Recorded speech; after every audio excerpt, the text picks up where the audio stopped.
우리 소방관 순직 현장을 다녀왔는데 그 안타까운 상황, 특히 그 젊은이가 타인의 생명을 구하기 위해서 불 속으로 뛰어들었다가 본인의 생명을 잃는 그 상황을 상정해 보니까 참으로 마음이 아팠습니다. 소방관들에 대한 처우 개선이나 또 근무 환경 개선에 좀 더 많은 관심과 정책적 지원이 있어야 되겠다는 생각을 했습니다. 특히 지금 과학기술이 엄청나게 발달했고 무인 로봇들도 매우 실용적으로 사용되고 있는데 인명구조 수색 현장에 그런 부분에 대한 R&D 지원이나 또 연구개발을 통해서 구조 로봇도 활성화할 수 있지 않을까 하는 생각이 들었습니다. 또 한 가지 제가 거기서 연상된 것이 우리 해병대원 순직 문제였습니다. 역시 우리 국민들을 위해서 헌신하다가 본인의 생명을 잃은 대표적인 사안인데 이 문제는 우리 국가의 책임이 또 직접적 책임이 크지 않습니까? 근데 그 진상을 규명하는 과정에서 이런 얘기가 있었다고 합니다. 임종덕 당시 대통령실 안보 2차장이 김기환 사령관하고 2번 통화를 했는데 이 김기환 사령관이 통화 기록을 아마 제시하면서 이 임종덕 안보 2차장하고 통화한 기록은 삭제를 했던 모양입니다. 이게 정상적인 통화이거나 문제없는 통화면 삭제할 이유가 없지 않습니까? 명백한 불법행위의 증거가 드러난 것 같습니다. 그런데 이 대통령실의 사건 은폐 시도 또 진상규명 방해행위 이건 명백한 중대범죄행위 아닙니까? 지금도 이 진상은 드러나지 않고 있습니다. 이 대통령실이 나서서 이 억울한 해병의 죽음 그 진상규명을 방해했다는 것 이게 사실이라면 이거 결코 용서할 수 없는 일 아니겠습니까? 그런데 국정조사도 지금 하지 않고 있습니다. 끝까지 계속 거부하고 있습니다. 뭘 숨기려는 것입니까? 범죄 행위를 자인하는 것입니까? 특검을 거부하는 것도 마찬가지입니다. 특검을 거부하는 자가 범인이라고 그렇게 수없이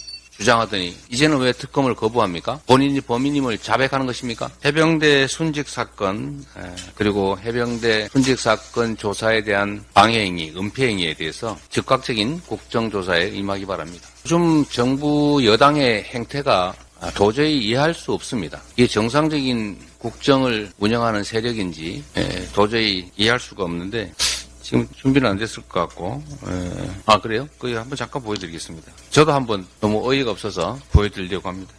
말씀을 좀 드리면 우리 정치인들은 또 정치 집단들은 국민으로부터 권력을 위임받기 위해서 권한을 위임해 주시면 이런 일을 하겠습니다. 이렇게 약속을 합니다. 그걸 공약이라고 합니다. 이 공약을 하는 이유는 지금은 할 수가 없는데 선거를 통해서 이렇게 권한을 주시면 이런 걸 하겠습니다. 라고 하는 게 바로 공약 아닙니까? 이 민주주의 대의 정치에서 제 핵심이죠. 그런데 만약에 이런 게 있었다면 어떻겠습니까? 지금도 할 수 있는데 하지도 않으면서 또 이거 주면 하겠습니다. 라고 하는 거. 이거 보통 사기꾼이 하는 일 아닙니까? 지금 할 수 있는데 뭘 자꾸 뭘 해주면 한다고 요구를 합니까? 한번 보십시오. 지금 저희가 예금자 보호를 5천만 원인데 1억으로 올리자. 이거 작년에 저희가 제안했던 겁니다. 미납통신비도 깎아주자. 이거 작년에 저희가 주장했던 겁니다. 그리고 신용대사면 해주자. 이거 작년에 저희가 이미 얘기했던 겁니다. 지금 하면 됩니다. 정부가 권한을 갖고 있지 않습니까? 지금도 법률 개정 제안하면 저희가 바로 응할 것이고 지금도 신용대사면 정부가 하면 되지 않습니까? 왜 안 합니까? 지금도 할 수 있는데 하지도 않으면서 총선에서 표를 주면 그때 하겠습니다. 이렇게 말하는데 지금 집행 권한을 가지고 할 수 있는데도 안 하는 정부 여당이 총선에서 표를 주면 그때는 하겠습니까?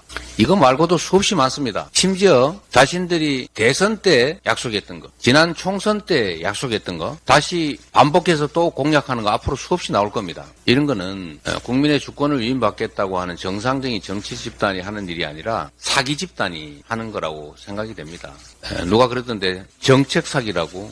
이거 사실은 금전 사기보다 더 나쁜 겁니다. 거짓말을 해서 타인의 돈을 뺏는 것 이걸 사기라고 하는데 거짓말을 해서 국민의 주권을 뺏는 것 이거 더 큰 잘못 아니겠습니까? 정치를 이런 식으로 하면 안 됩니다. 그리고 국정을 담당하는 정부 여당은 자신들이 국정을 주도하고 일을 하면서 할 수 있는 걸 하고 야당이 못하게 하면 설득하고 타협하고 이래야지. 지금 정부 여당 하는 일 보면 야당 흉보는 게 그냥 일입니다. 무슨 정부 여당이 이렇게 야당 헐뜯는 거 보셨습니까? 야당이 정부 여당 헐뜯었습니까? 이런 식으로 국정을 운영을 하면 나라가 제대로 될 수가 없습니다. 경제가 나빠지고 평화가 위기에 빠지고 민주주의가 훼손되고 민생이 나빠지는 것 다 이런 태도 때문입니다. 대체 관심을 어디에 갔는지 매우 궁금하다는 말씀드리고 그런 중에 하나의 또 사례로 이 말씀만 드리고 마치겠습니다. 임기 시작 5개월 만에 나경원 저출산 고령사회위원회 부위원장 임명하더니 이번에 용산 당무 개입시키면서 석 달 만에 그만두지 않았습니까? 그런데 이번에 또 후임자가 아직 임기가 절반이나 남았는데 또 그만둔다고 합니다. 여당 공약개발본부장으로 영입을 했다고 합니다. 이 저출산 문제가 얼마나 심각한데 저출산에 대한 대책을 매우 심각하다면서 공약을 내면서 저출산을 맡는 정책 책임자는 이렇게 마구 바꿔치웁니다. 실제로 저출산 문제, 저출생 문제에 대해서 관심이 있습니까?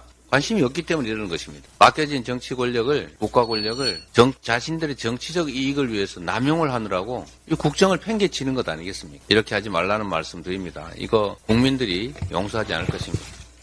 이상입니다.